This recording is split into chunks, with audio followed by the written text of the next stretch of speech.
Então é isso, né? Enfim, Jujutsu Kaisen chegou ao seu final. E como eu já disse aqui várias vezes, esse mangá com certeza vai deixar saudades. Mas antes de qualquer comentário, vamos pro capítulo em si. E o capítulo já abre com uma página colorida, muito bonita, onde nós vemos praticamente todo o elenco reunido. E dá pra tirar muita coisa interessante dessa imagem, tipo, como por exemplo o fato de que essa é a primeira imagem oficial da Kirara colorida, o que confirma que o cabelo dela é esse verde piscina e não vermelho ou rosa que nem todo mundo achava. Também algo engraçado dessa imagem é como o Gyakutami odeia o Kashimo e o Haibara, que os dois estão cortados, que inclusive eu queria ver essa imagem inteira para ver como que eles estão nessa ilustração. Mas quem também tá cortado pela metade na imagem é o próprio Satoru Gojo, que tá fazendo a pose do Vegeta. Já não bastava o I Would Win, que foi uma grande zicada, ele também tá fazendo a pose do Vegeta para complementar o pacote de zicadas. Também a gente vê que o Hakari já mudou a cor do cabelo dele de novo, não é mais roxo nem platinado, agora é uma mistura dos dois. Também tem a Hana olhando pro Megumi, bem na pegada desse meme. E olha a cara do Megumi de desgosto, cara, de quem não queria estar aí. Olha que cara cínico, quebrando completamente o clima da foto. E é claro que eu não poderia deixar de falar do casal Yuta e Maki completamente abraçadinhos, para vocês verem o quão oficial esse casal é. Como eu já falei várias vezes, por mim Jujutsu Kaisen seria uma comédia romântica do Yuta com a Maki, e ia ser simplesmente o melhor mangá da história da Shueisha e com certeza o mais vendido. Então o capítulo começa exatamente onde o último acaba, onde o trio tá propondo algumas sugestões para conseguir dar um jeito no mestre de maldições que tá zoando o casal. E esse começo do capítulo teve uma vibe mais leve, mais descompromissada e mais bem-humorada, que nem era no começo de Jujutsu. E é sempre muito bonitinho ver os três interagindo juntos. Mas no fim, o jeito que eles deram para contornar as altas bandidagens desse mestre de maldições foi o casal subir em um prédio. E quando eles chegaram no último andar, o efeito da técnica passou. E eles finalmente encontram o mestre de maldições que estava em cima de um prédio. E a gente vê que a Nobara se joga em direção a ele. E a gente vê que essa desgraçada não tem o menor respeito ao patrimônio público e sai destruindo tudo com o martelo dela. Já não bastava toda a destruição que o Sukuna causou em Shinjuku, agora a gente tá tendo que lidar com os feiticeiros destruindo o que sobrou em uma segunda-feira normal. Mas no fim o mestre de maldições não era o pai do Itadori, não era Uro, não era o Kenjaku, não era ninguém além de um feiticeiro aleatório, que inclusive é um personagem novo. E tudo bem, combinou com esse capítulo mais descompromissado de Jujutsu. E a gente vê o efeito da técnica dele no Itadori e na Nobara, que fica muito engraçado, os dois com esse zoião gigante, fica muito fofinho. E esse mestre de maldições é parado pelo cão divino totalidade, o que mais uma vez confirma que a técnica das 10 sombras do Sukuna era diferente da do Megumi. Então não, o Megumi não tem acesso a uma Horaga 24 horas por dia agora, nem ao touro, nem ao cervo, e ele vai ter que se virar para conseguir esses Shikigamis de novo. E a gente vê que esse mestre de maldições é completamente patético e bizarro, porque ele só tava fazendo esse ataque porque a mulher não lembrava dele e não quis ficar com ele pelo simples motivo dele ter comprado uma bolsa para ela, e só por isso ele fez toda essa cena. Não dê em cima de mulheres casadas, pelo amor de Deus. E depois o Itadori, todo puro, vai lá falar com o Cabra para ele não ficar triste, porque ele não vai ser executado. Se fosse na época do Itadori e do Yuta, que o alto escalão ainda estava vivo, esse Cabra com certeza ia ser passado. E enquanto isso nós tivemos um flashback do Itadori e do Gojo, que nem eu tinha falado nesse vídeo aí, que aquilo que o Itadori menciona que o Gojo falou para ele, com certeza ia ser mostrado em um flashback, onde o Itadori fala que ele quer fazer o treino de substituição com o Gojo, o que no fim acabou não acontecendo. E nessa situação o Gojo fala pro Itadori sobre se Gojo Satoru já não fez o bastante.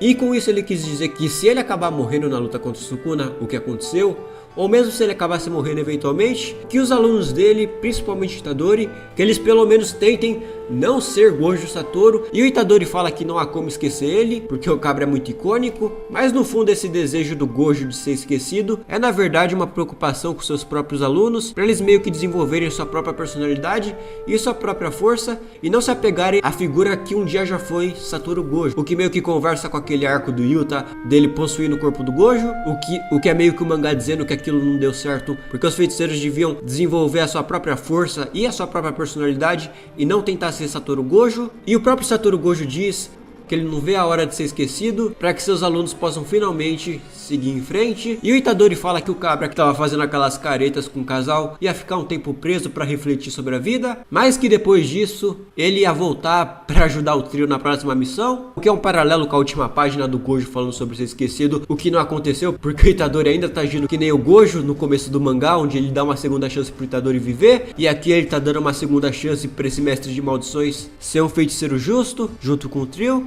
Então, apesar do Gojo querer ser esquecido um dia, o legado dele ainda vai perdurar por muito tempo, por bem ou por mal, não importa o quão o Gojo queira ser esquecido. Depois disso, a Nobara pergunta o que o Itadori fez com o último dedo do Sukuna, e ele fala que jogou fora, porque ele não é mais perigoso agora, o que remete àquilo que o Megumi falou de que depois que o Sukuna reencarnou por completo, a não ser que ele se tornasse um objeto amaldiçoado de novo, ele não poderia reencarnar mais uma vez. E o Itadori fala que agora está tudo bem, e enfim nós vemos o destino de Sukuna, onde ele se reencontra com Mahito, provavelmente no ciclo de Sansara, do budismo. E o desgraçado do Mahito fala que ele não esperava ver o Sukuna por ali. E o Mahito fala que o Sukuna estava mentindo esse tempo todo, porque o Sukuna não estava vivendo à altura da própria grandeza dele, do próprio poder dele. E essa próxima página é propositalmente confusa, é propositalmente deixada muita coisa em aberta para a interpretação do leitor, para justamente deixar em aberto para a interpretação do leitor, para o leitor tirar sua própria conclusão sobre o que a obra está querendo dizer e sobre o próprio destino do Sukuna. Então o Mahito fala que o Sukuna estava buscando esse tempo todo era vingança contra aqueles que desdenharam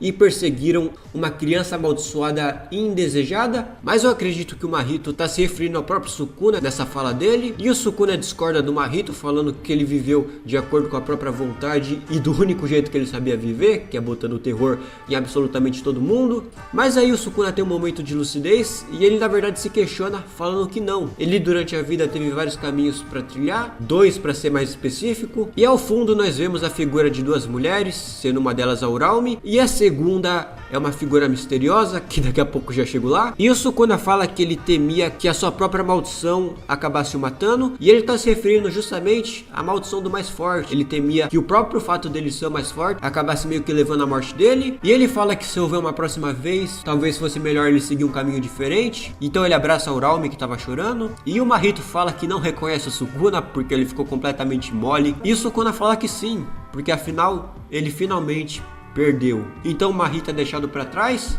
completamente sozinho nesse ciclo eterno, que agora eu vou falar a minha interpretação sobre essa cena. Na primeira vez que eu vi aquele painel com aquela mulher misteriosa, eu tinha quase certeza que era Yorozu, porque o Sukuna fala que ele tinha 2 escolhas, o que seria um paralelo direto àquela cena da Yorozu pedindo para Uraume sair do lado do Sukuna, que a partir de agora era ela que ia ficar do lado do Sukuna, e instantaneamente o Sukuna mata a Yorozu porque a Uraume era a única pessoa que ele confiava. E para mim essa fala do Sukuna remetia diretamente para essa cena, onde ele novamente escolhe ficar do lado da Uraume, até o final, que nem foi no passado, onde ele rejeitou toda a pena da Yorozu. Mas o que muita gente está comentando é que essa figura feminina misteriosa na verdade é o próprio Kenjaku, porque como muita gente suspeitava, o corpo original do Kenjaku era de uma mulher, muito por conta do vocabulário dele, que era comparado a de uma mulher adulta, também pelo jeito que o Kenjaku agradece aquela amiga do Itadori por ter cuidado do filho dele, e também porque Jujutsu Kaisen é uma história com subtexto de maternidade muito forte. Basta você ver quantos poderes são paralelos a úteros ou a gestão, e também ter vários signos referentes à maternidade, a expansão de domínio da Yorozu, do Naoya,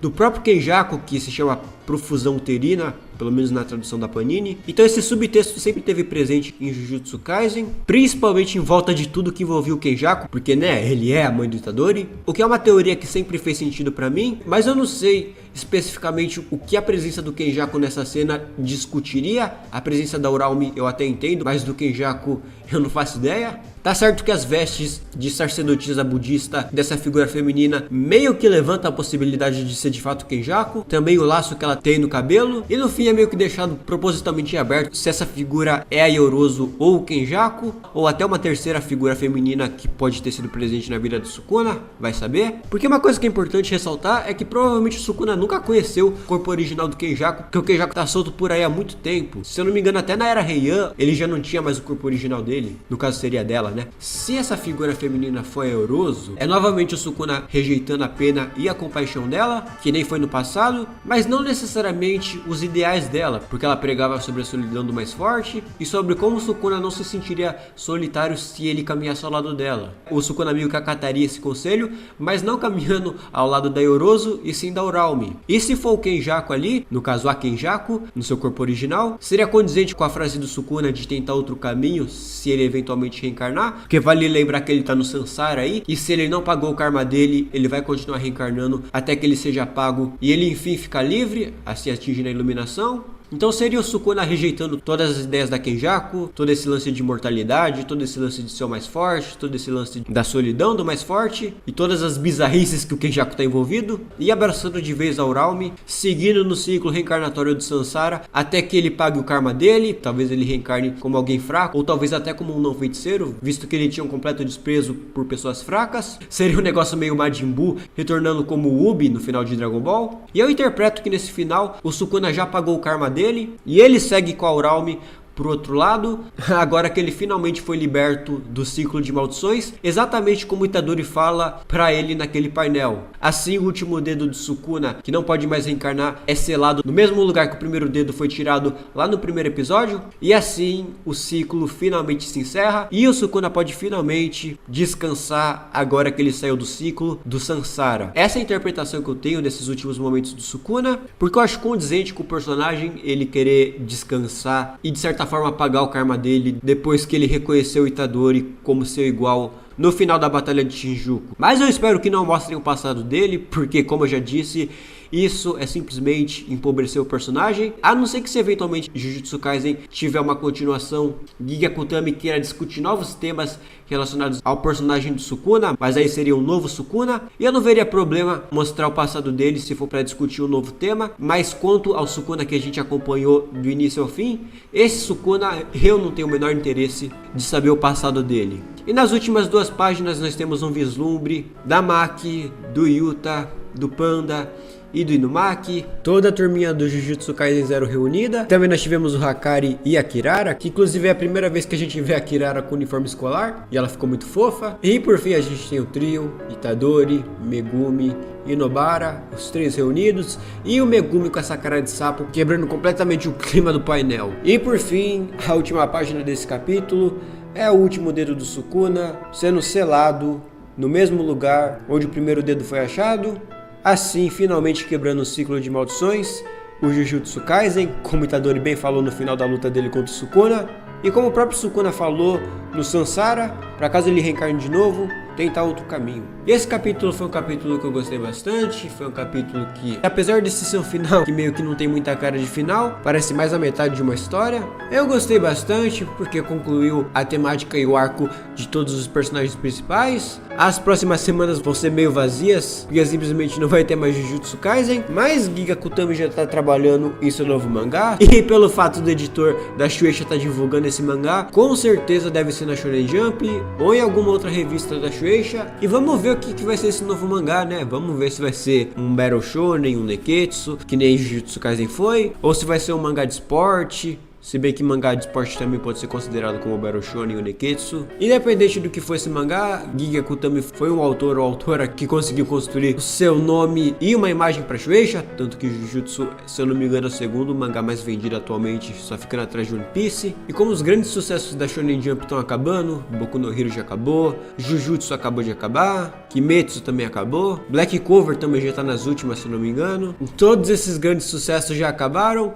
Só tem basicamente One Piece de mangá que faz um sucesso astronômico na Shueisha. Então se a Shonen Jump ficar mal das pernas, eventualmente, é só mandar um pix pra Giga Akutami, que ele ou ela volta com o Jujutsu Kaisen 2.0, o inimigo agora é outro. Ou também tem a possibilidade de Jujutsu Kaisen ser o Yu Yu Hakusho de Giga Akutami, e que agora ele ou ela estaria cozinhando o seu Hunter x Hunter. Vai que Giga Akutami tem a mesma jornada do seu mangaka favorito, né? E falando em Hunter x Hunter, Hunter x Hunter já volta agora no próximo mês, e com certeza vai ter análise dos capítulos que vão sair de Hunter x Hunter. Eu não faço ideia de quantos vão ser ao total, nem se eles vão sair todos de uma vez ou semanalmente, porque esse é o primeiro lançamento de Hunter x Hunter que eu pego. E uma coisa que eu rezo todos os dias para que não aconteça com Hunter x Hunter essa cultura de vazamentos e spoilers na pior qualidade possível que Jujutsu Kaisen adotou. Porque se vocês repararem nos vídeos que eu faço sobre Jujutsu Kaisen nesse canal, eu sempre espero o capítulo sair em boa qualidade, com uma boa tradução. Às vezes eu até faço um color em algumas páginas e o capítulo fica em boa qualidade antes mesmo dele sair oficialmente na Manga Plus. Então é só esperar um pouquinho. Não tem pra que você ler um capítulo numa qualidade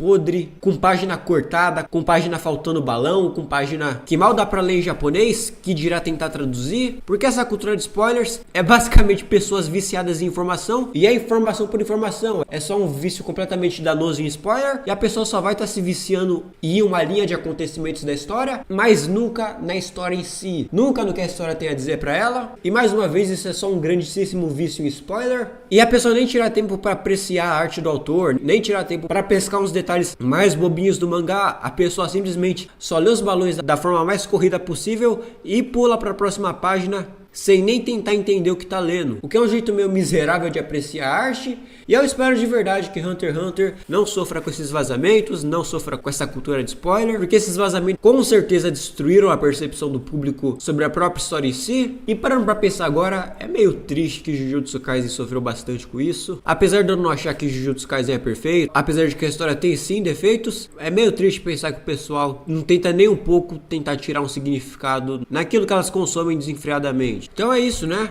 Muito obrigado, Giga Kutami, por ter criado Jujutsu Kaisen. Sua obra com certeza mudou vidas. Essa história maravilhosa que com certeza vai ser lembrada como um grande marco da história da Shueisha. Muito obrigado por ter feito uma história que finalmente me levantou interesse em voltar a acompanhar alguma história. Eu andava meio cansado e desanimado com filmes, quadrinhos, séries. Nada me dava vontade de continuar assistindo. E foi só eu voltar a ler Jujutsu Kaisen que meu olho brilhou de novo no que diz respeito a acompanhar histórias. E eu ainda vou postar mais um vídeo comentando sobre Jujutsu Kaisen como um todo nesse canal aqui. E também o mais trabalhado no canal principal. Mas como o Jujutsu Kaisen acabou de acabar, eu não tenho pressa nenhuma com esses dois vídeos. A não ser que comecem a espalhar desinformação sobre Jujutsu Kaisen, né? Aí eu vou ter que intervir. Também vai ter outros vídeos mais descompromissados sobre Jujutsu nesse canal, tipo desenhando personagens de cabeça ou criando expansões de domínio para alguns personagens. E no mais é isso. Nós nos vemos no meu próximo vídeo, eu acho. Falhou!